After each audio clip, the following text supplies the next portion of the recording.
Good morning friends. Shivaji Shivaji के विषय में हमने कुछ परीक्षा उपयोगी तथ्य देखे थे। आगे बढ़ते हुए हम शिवाजी से संबंधित कुछ महत्वपूर्ण परीक्षा उपयोगी तथ्य देखेंगे।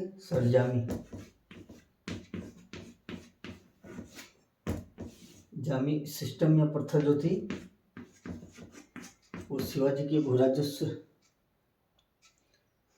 कलेक्शन से संबंधित थी। इसको नोट भी करो। सरजामी प्रथा, इसमें एक मुखिया द्वारा भूराजस्व कलेक्शन करके राजा के सुपुर्द किया जाता था। ठीक है फ्रेंड्स। और जो मुख्य रूप से जो शिवाजी ने प्रथा का अनुसरण किया था, रैयतवाड़ी प्रथा का भूराजस्व, यानी कि सीधे वो किसानों से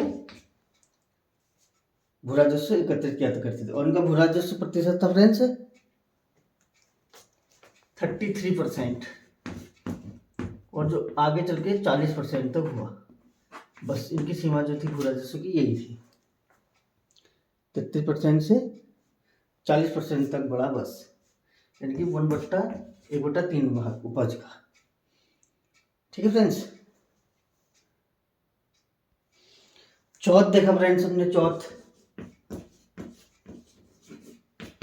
भी राजस्व का एक प्रमुख भाग था शिवाजी के। चौथ जो 1/4 भाग इक्वल टू 25% लिया जाता था। चौथ यानी कि चौधरी होने का। चौधरी यानी कि ऐसे रिलेट कर सकते हैं आपकी, हम आक्रमण नहीं करेंगे, आपके जो सौम्यव्रत राज्य थे उन पर आक्रमण न करने के आवाज पर लिया जाता था। आपकी सुरक्षा करेंगे, आप पर आक्रमण नहीं करेंगे। चौथ चारों ओर से मीन चौथ से चारों ओर से चौधरी होने का, यानी कि थोड़ा आक्रामक सेंस में हम ले सकते हैं चौधरी यहाँ पर को। चौधरी होने का ऐसे रिलेट करके मेमोराइज करेंगे, तो यानी कि आक्रमण न करने का, आपकी सुरक्षा करेंगे। अपने सौम्यव्रत राज्य से ये प्रॉमिस शिवाजी करते थे, तो उसके एवज में जो लेते थे, चौथ लेते थे उनसे 1/4 भाग, यानी कि 25%। तभी इसका नाम चौथ पड़ा, क्योंकि ये 1/4 भाग होता था। ठीक है फ्रेंड्स, ये भी उनका था। और सर देशमुखी भी बताया मैंने आपको। सर देशमुखी यानी कि क्षेत्र का सर होना, यानी कि ऐसे रिलेट आप कर सकते हैं कि सर यानी कि प्रमुख या प्रधान होना देश का। वो अपने को मराठा क्षेत्र का प्रमुख मानते थे। उसकी में उस क्षेत्र में, उस करीब में जो भी शासक हुआ करते थे, उनसे वो टैक्स सर देशमुखी के रूप में लिया करते थे कि भाई हम इसके पुश्तैनिक हकदार हैं, हमें आके पुश्तैनी सरदार शासक हैं, और आप इस क्षेत्र में अगर शासन कर रहे हैं तो हमें आप 10%, 1/10 भाग, यानी कि 10% आप क्या देंगे, 10% देशमुखी, देश से 10 सेंस आ रहा है ना फ्रेंड्स, तो 10% सर देशमुखी हुआ करता था, आप हमें कर देंगे। ठीक है फ्रेंड्स, तो ये शिवाजी के कुछ राजस्व के तथ्य थे। और आज हम देखते हैं पुरंदर की संधि। 22 जून 1665 को, वीडियो को पूरा देखिएगा फ्रेंड्स, मैं आपको इसका मैप में लोकेशन दिखाऊंगा पुरंदर की। 22 जून 1665 को शिवाजी और जयसिंह के मध्य, जयसिंह जो औरंगजेब का प्रतिनिधित्व कर रहे थे, उनके मध्य पुरंदर की संधि, एक ऐतिहासिक। पुरंदर जो कि महाराष्ट्र में स्थित एक किला है, एक प्रमुख किला है फ्रेंड्स। तो इनके मध्य 22 जून को हुई ये संधि। 22 जून को फ्रेंड्स एक ऐतिहासिक घटना और हुई है।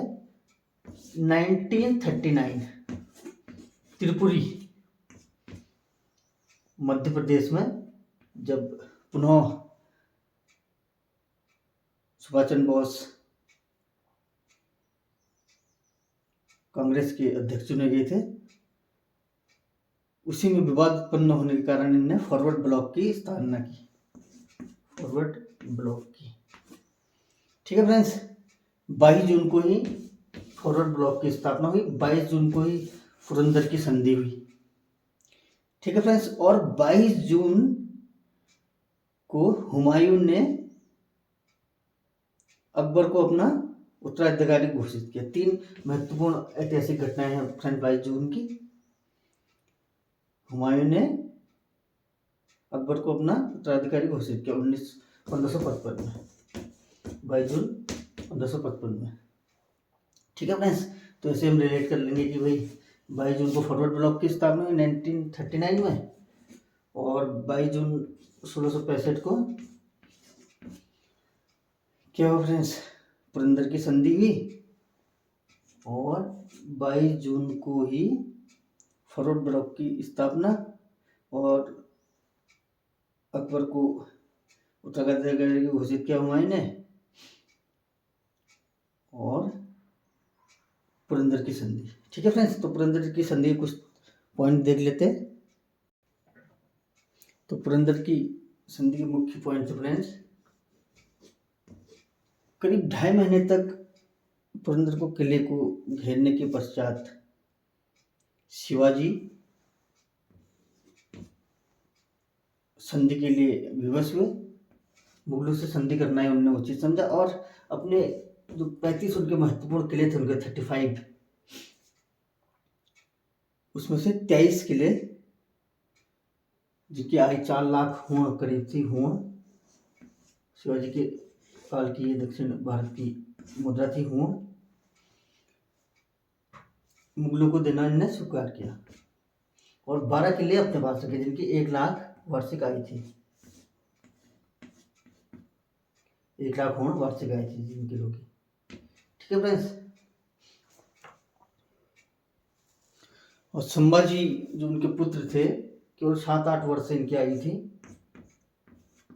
संभाजी को मुगल दरबार में भेजना उन्होंने स्वीकार किया। इनको 500 का मनसब दिया गया, और सम्मान देने का प्रॉमिस जो है औरंगजेब द्वारा किया गया, या जय सिंह द्वारा, जो उनके प्रतिनिधि थे संभाजी को।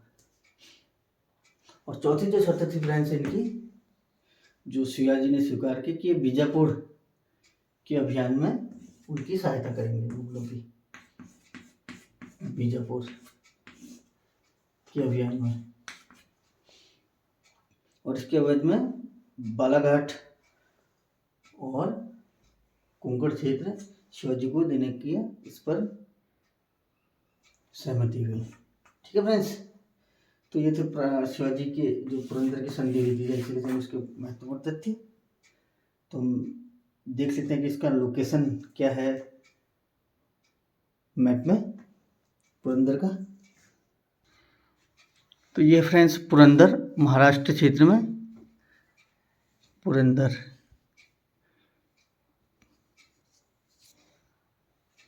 मैप में देख सकते हैं आप, फोर्ट ऑफ पुरंदर। और ये बीजापुर है फ्रेंड्स। ये भी प्रश्न आता कि बीजापुर वर्तमान किस राज्य में है, तो कर्नाटक। ये देख सकते हैं आप बीजापुर, और कृष्णा नदी, कृष्णा की सहायक नदी यहाँ से निकल रही है, बीजापुर कर्नाटक में है। तो ये क्षेत्र गोवा संपूर्ण बीजापुर में था उस समय फ्रेंड्स, आंध्र का कुछ क्षेत्र और तमिलनाडु महाराष्ट्र का कुछ क्षेत्र बीजापुर में था। इसी के खिलाफ मुगलों की सहायता करने का प्रॉमिस शिवाजी ने किया था।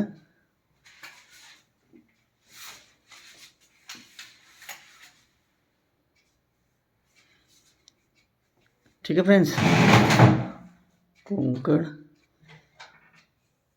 तो फ्रेंड्स ये थे पुरंदर की संधि, शिवाजी से संबंधित कुछ प्रेक्षोपयोगी तथ्य। तो मेरे वीडियो को देखने के लिए बहुत बहुत धन्यवाद। बार बार इस प्रकार के वीडियो मैं आपके लिए प्रेजेंट करते रहूँगा। लाइक और शेयर कीजिए। Thank you very much friends.